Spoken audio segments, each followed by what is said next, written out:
Hello बच्चों, MK chemistry classes में आपका स्वागत है। बच्चों, हम लोग पदार्थ कितने प्रकार के होते हैं, पदार्थों का परिगण पढ़ा था और उसमें बताया गया था कि पदार्थ दो प्रकार के होते हैं, शुद्ध पदार्थ और अशुद्ध पदार्थ। शुद्ध पदार्थ पुनः दो प्रकार के होते हैं, तत्व और यौगिक। तो तत्व को हम लोगों ने पढ़ के खत्म कर दिया। ठीक है, तत्व से संबंधित जितनी भी चीजें होती हैं कि तत्व दो प्रकार के होते हैं, धातु धातु धातु धातु में अंतर क्या होता है, ये सारा हम लोग चीज पढ़ लिए। आज वही शुद्ध पदार्थ का जो दूसरा प्रकार है यौगिक, उसको हम लोग पढ़ेंगे। तो आज का हमारा टॉपिक है यौगिक या कंपाउंड। याद करिए, जिस दिन मैं आपको क्लासिफिकेशन पढ़ा रहा था तो बताया था कि जो तत्व होते हैं वो समपरमाणु अणु होते हैं। तत्व कैसे अणु होते हैं? समपरमाणु अणु होते हैं, जबकि यौगिक विषम परमाणु अणु होते हैं। और वहीं पे मैंने क्लियर भी किया था कि तत्व में समान तत्व का निर्माण समान प्रकार के परमाणुओं के मिलने से होता है, जबकि यौगिक का निर्माण असमान प्रकार के परमाणुओं के मिलने से होता है। दैट मीन्स यौगिक में कम से कम दो प्रकार के परमाणुओं का होना जरूरी है। ठीक है, और परमाणु से ही तत्व का निर्माण होता है, क्योंकि तत्व में समान प्रकार के परमाणु होते हैं। तो यौगिक की मीनिंग आप ऐसे बता सकते हो कि दो या दो से वे शुद्ध पदार्थ, ठीक है, यौगिक शुद्ध पदार्थ है, तो वे शुद्ध पदार्थ जो दो या दो से अधिक तत्वों को मिलाने से बनता है। ठीक है, दो या दो से अधिक तत्वों के रासायनिक संयोग से बनने वाले शुद्ध पदार्थ को हम लोग यौगिक कहते हैं। लेकिन इसमें एक विशेष बात है जिस पे हम लोगों को सबसे ज्यादा फोकस करना है बच्चों, कि दो या दो से अधिक पदार्थों को तो मिलाना ही है, क्योंकि बिना दो या दो से अधिक तत्वों को हमको मिलाना है, लेकिन उन तत्वों को एक निश्चित अनुपात में मिलाना है। ये यौगिक के लिए सबसे बड़ी बात होती है कि दो या दो से अधिक तत्वों को एक निश्चित अनुपात में मिलाने से यौगिक का निर्माण होता है। ठीक है, या यूं कह सकते हैं कि दो या दो से अधिक तत्वों को एक निश्चित अनुपात में मिलाने से जिस शुद्ध पदार्थ का निर्माण होता है उस शुद्ध पदार्थ को हम लोग यौगिक कहते हैं। और जब दो या दो से अधिक तत्व आपस में क्रिया करेंगे, दो या दो से अधिक तत्व जब आपस में क्रिया करेंगे तो उसको हम रासायनिक क्रिया बोलते हैं।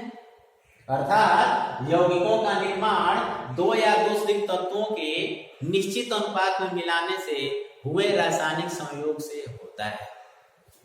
तो परिभाषा मैंने यहाँ पे लिखी है कि यौगिक एक ऐसा शुद्ध पदार्थ है या द्रव्य है जो दो या दो से अधिक तत्वों के एक निश्चित अनुपात में रासायनिक संयोग से बना होता है, रासायनिक क्रिया करने से बनता है। तो तत्व को मिलाएंगे तो यौगिक बनेगा। कितने तत्व को? कम से कम दो, अधिक से अधिक कई सारे हो सकते हैं, लेकिन कम से कम दो तत्वों का होना जरूरी है। और कैसे मिलाएंगे? तो एक निश्चित अनुपात में मिलाएंगे। ऐसा नहीं है कि जितना मन करे एक तत्व ले लिए और जितना मन करे दूसरा तत्व नहीं। यदि किसी पर्टिकुलर यौगिक का हम निर्माण करने जा रहे हैं, हमको मालूम है कि इसमें ये तत्व हैं, तो किस अनुपात में आपस में क्रिया कर रहे हैं, जब तक हम लोग उस निश्चित अनुपात में क्रिया नहीं कराएंगे तब तक उस यौगिक का निर्माण संभव नहीं होता है। आइए इसको उदाहरण के माध्यम से समझते हैं। जैसे मैंने यहाँ पे लिखा है पानी का सूत्र H2O, क्या लिखा है? पानी का यहाँ पे सूत्र लिखा हुआ है, और पानी एक यौगिक होता है। पानी क्या होता है? एक यौगिक होता है। ठीक है, इसमें देख सकते हो दो तत्व हाइड्रोजन और ऑक्सीजन, दो तत्व हाइड्रोजन और ऑक्सीजन आपस में क्रिया किए हैं। यदि इनके भार के अनुसार इनका अनुपात निकाला जाता है तो हाइड्रोजन के यहाँ पे दो परमाणु हैं, ठीक है, और हाइड्रोजन के एक परमाणु का भार होता है 1, तो हाइड्रोजन के यहाँ पे भार हो गया कुल कितना? 2, और ऑक्सीजन के एक परमाणु का भार होता है बच्चों 16, तो 2 संबंधे 16, या इसको हम लोग 1 संबंधे 8 भी कहेंगे, सरल कर लेंगे इसको। तो यदि भार के अनुसार देखा जाए तो जब भी हाइड्रोजन और ऑक्सीजन आपस में क्रिया करेंगे तो किस रेशियो में क्रिया करेंगे? 1 संबंधे 8 के रेशियो में क्रिया करेंगे। दैट मीन्स हाइड्रोजन और ऑक्सीजन को मिलाकर हम चाह रहे हैं कि पानी का निर्माण कर लें, तो इनका जो निश्चित अनुपात है 1 संबंधे 8, इसी रेशियो में इनको मिलाना होगा। यदि ये अनुपात कम या ज्यादा कर दिए तो या तो पानी का निर्माण नहीं होगा या कोई और दूसरा पदार्थ या दूसरा यौगिक बन जाएगा। H2O का निर्माण संभव नहीं होगा। यदि परमाणु के साथ इसका रेशियो देखें तो दो संबंधी इसमें देख सकते हो, हाइड्रोजन के 2 परमाणु और ऑक्सीजन के 1 परमाणु लगा हुआ है। तो जब तक हाइड्रोजन के 2 परमाणु और ऑक्सीजन के 1 परमाणु का आपस में क्रिया नहीं कराओगे तब तक पानी के यौगिक का निर्माण संभव नहीं होता है। हम क्या करते हैं, इसका अनुपात बदल देते हैं। हम यहाँ पे परमाणु अनुपात को लेते हैं, हम यहाँ पे हाइड्रोजन भी 2 कर देते हैं और ऑक्सीजन भी 2 कर देते हैं। एक यौगिक बन गया, एक यौगिक बना। हमने क्या किया, अनुपात इसका बदल दिया, हमने 2 संबंधी 2 कर दिया, 2 परमाणु हाइड्रोजन के 2 परमाणु ऑक्सीजन के। और देखिए एक यौगिक बन गया, लेकिन बच्चों इस यौगिक का नाम होता है हाइड्रोजन पर ऑक्साइड। क्या नाम होता है इसका, हाइड्रोजन पर ऑक्साइड। और पानी आप जानते हो रंगहीन गंधहीन स्वादहीन शुद्ध जल जो होता है, और जबकि ये क्षयकारी पदार्थ होता है, प्रबल अक्षीकारक होता है। यदि त्वचा पे पड़े तो त्वचा पे फफोले निकाल देता है। समझ में बात आ रही है? तो देखिए दोनों के गुण में कितना अंतर हो गया। सिर्फ क्या किया हमने, इनका रेशियो जो था वही हमने बदल दिया। यहाँ पे इसको हमने 2 संबंध 1 के रेशियो में लिया और यहाँ हमने इसको 2 संबंध 2 कर दिया। तो जो यौगिक बनाना था वो नहीं बना, पानी बनाना था, बन गया हाइड्रोजन पेरोक्साइड। तो इससे आपको इस बात का अंदाजा लग गया होगा कि जब भी किसी यौगिक का निर्माण कराएंगे तो उसमें जो मौजूद तत्व हैं उनको एक निश्चित अनुपात अर्थात उस यौगिक के निर्माण में जिस रेशियो में वो भाग लेते हैं उसी रेशियो में मिलाएंगे, तभी उन यौगिकों का निर्माण संभव होगा। समझे बात आ गई? मैं इसलिए बार बार जोर दे रहा हूं इसको कि आगे जब यौगिक और मिश्रण में आप अंतर पढ़ोगे तो यही अंतर होता है कि मिश्रण में कोई भी चीज मिला दो आपस में, कोई निश्चित अनुपात की जरूरत नहीं होती है, जबकि यौगिक में निश्चित अनुपात की जरूरत होती है।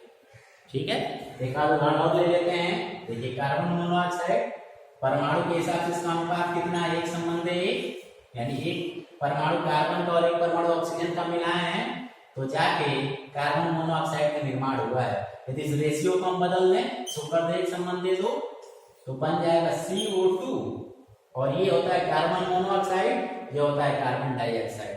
ये अम्लीय ऑक्साइड होता है, ये उदासीन ऑक्साइड होता है। ये जहरीली गैस होती है, जबकि इसकी अपेक्षा ये जहरीली गैस नहीं होती है। तो आपने क्या किया, सिर्फ रेशियो बदल दिया और जो यौगिक बनना था वो न बन के कोई और यौगिक बन गया। ठीक है, तो इसका मतलब जब भी कार्बन मोनोऑक्साइड बनाना हो तो ये निश्चित अनुपात इनका होना चाहिए। उसी तरह से आप ग्लूकोज देख रहे हो, इसमें कार्बन हाइड्रोजन और ऑक्सीजन 1 संबंध 2 संबंध 1 के अनुपात में आपस में क्रिया कर रहे हैं। यदि इस अनुपात को घटाएं बढ़ाएंगे तो ग्लूकोज के अणु का निर्माण संभव नहीं होगा।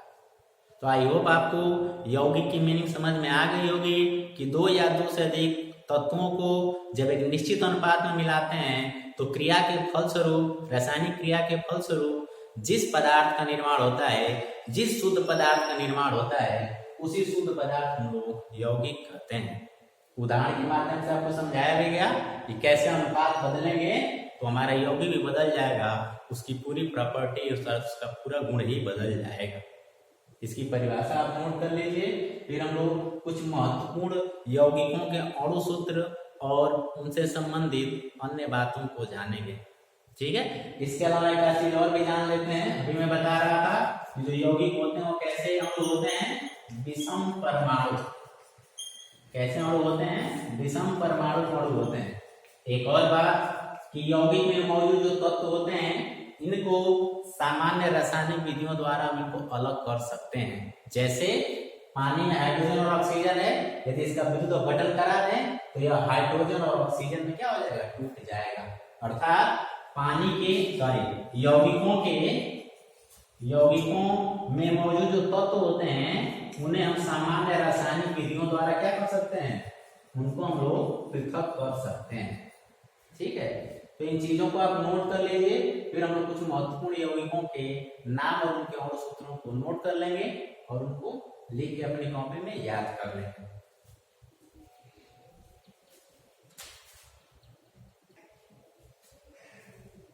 चलिए यहाँ पे कुछ महत्वपूर्ण यौगिकों का नाम और उनका सूत्र लिखा हुआ है, इसको अपनी कॉपी में अच्छे से लिख के और इन सबको याद कर जाएंगे, क्योंकि जब तक केमिस्ट्री पढ़ेंगे इन सूत्रों की आपको जरूरत पड़ेगी। ठीक है, तो 9 में अभी आप लोग बेसिक चीजें ही पढ़ रहे हो तो इसको जरूर याद कर लेंगे सब लोग। ठीक है, क्या लिखा हुआ पानी का सूत्र अभी आपको पता है H2O होता है। अच्छा, कभी कभी बहुत से लोग पूछते हैं पानी का रासायनिक नाम क्या होता है। बच्चों, इन अणु सूत्रों के आधार पर वो रासायनिक नाम बनाते हैं। ठीक है, तो बाकी सभी यौगिकों का रासायनिक नाम तो बड़ी आसानी से बना देते हैं, लेकिन जब पानी का रासायनिक नाम पूछता है तो ज्यादातर लोग नहीं बता पाते हैं। इसमें डरने की कोई जरूरत नहीं है। जब भी पानी का रासायनिक नाम पूछे तो आप सिंपल सा बताओगे हाइड्रोजन ऑक्साइड। क्या बताओगे? Hydrogen oxide. इसको आप याद रखेंगे। इसके बाद नमक NaCl, इसको बोलते हैं सोडियम क्लोराइड। ग्लूकोज C6H12O6, चीनी का सूत्र लिखा हुआ है, इसको सुक्रोज भी बोलते हैं। C12H22O11। चूना, चूना का सूत्र दो तरीके से लिखा जाता है बच्चों। एक CaO कैल्शियम ऑक्साइड, इसको बोलते हैं जिंदा चूना। पानी में इसको डालते हैं तो अत्यधिक मात्रा में इसमें ऊष्मा निकलती है, और जब इसको पानी में डालते हैं जब ठंडा हो जाता है इसको बोलते हैं CaOH OH लिख के पुस्तक के बाद 2 लगाया है हमने, इसको बोलते हैं बुझा हुआ चूना। ठीक है, जो दीवारों पे चूने की पुताई होती है वो यही बुझा हुआ चूना होता है। जो पान में लोग चूना लगा खाते हैं वो यही वाला चूना होता है। ठीक है, इसके बाद लिखा नौसादर NH4Cl, इसको अमोनियम क्लोराइड बोलते हैं। खड़िया, ये जो चौक है, ठीक है, इसका सूत्र होता है CaCO3। और ये जो खड़िया का जो सूत्र होता है बच्चों, सेम वही सूत्र संगमरमर का भी होता है। तो चाहे आपसे खड़िया पूछे और चाहे चाक पूछे, खड़िया पूछे या संगमरमर पूछे, CaCO3 ही बताओगे। खाने का सोडा, जो विभिन्न प्रकार की खाने वाली वस्तुओं में मिलाया जाता है। ठीक है, NaCO3, इसको सोडियम बाइकार्बोनेट भी बोलते हैं। धावन सोडा या धोने का सोडा Na2CO3 पानी यहाँ पे अपने अणु के रूप में मौजूद है। ये सब चीज हम लोग आगे विस्तार से जानेंगे। फिलहाल आपको इनका नाम और सूत्र सिर्फ याद रखना है। Sulphuricum H2SO4, हाइड्रोक्लोरिकम HCl, urea NH2CONH2, ammonia NH3, एसिटिकम जो कि सिरके में पाया जाता है CH3COOH, सोडियम हाइड्रोक्साइड NaOH, इसको NaOH एक विशेष प्रकार का क्षार होता है तो इसको सोडियम हाइड्रोक्साइड नाम होता है। इसके बाद फिटकरी, जो घर में आपकी फिटकरी होती है उसका सूत्र थोड़ा बड़ा होता है, इसको नोट करके लिख लेंगे K2SO4 into Al2SO4। ठीक है, SO4 थ्राइस अभी 3 रहेगा into 24H2O। तो ये फिटकरी का सूत्र होता है। तो बच्चों, यौगिक आपको समझ में आ गया होगा। कुछ महत्वपूर्ण यौगिकों मैंने यहाँ पे सूत्र लिखा है, इसको लिख के आप याद करिए। शेष चीज अगले वीडियो में पढ़ते हैं। धन्यवाद।